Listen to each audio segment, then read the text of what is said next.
Hello everyone, this is Dan Gramza and welcome to Gramza Market Studies for Thursday, August 18th. For those of you attending the All-Stars of Option Trading's conference in Chicago being held at the Options Exchange, I will be speaking there on September 23rd, and I hope our paths cross. Well, let's take a look at what's going on in these stock indices. With the NASDAQ market, we had that break to the downside. Buyers came back in, and again, it goes back to beliefs about fundamentals, and we are seeing some strength, I should say, follow through in Asia right now. I look for that to continue. I'm looking for an update, and I think the next 2 days should be very positive for the NASDAQ market. Now let's take a look on over at those currencies and see what's going on with those. There we see that the dollar remains weaker. We thought we could be transitioning here, but we're not seeing that.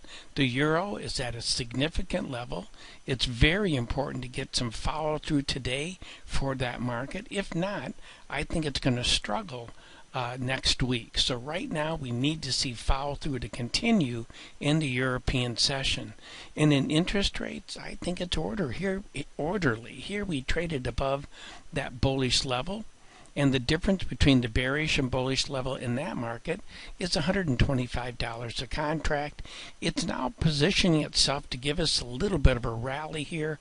I don't think that it's going to be sustainable, but it does go back to the beliefs about the Federal Reserve policy that we're seeing reflected here.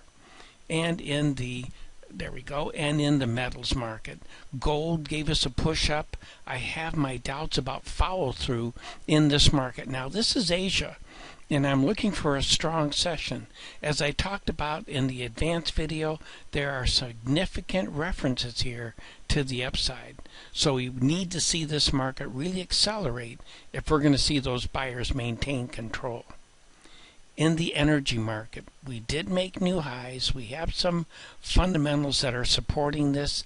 I think we need to be cautious at these levels. Nothing telling us to be a seller at the current level, but I think we should be on guard with this market. It may be time for some buyers to take profit. And in the soybean market, this market, I'm looking for a sideways market. This is what we expected from yesterday's action. We see that. Asia right now is not really showing us much of anything. I don't look for strong follow through in this market. I don't think the fundamentals are there to support it. Well, that concludes today's market studies. As always, thank you for being with me, and I'm looking forward to being with you again.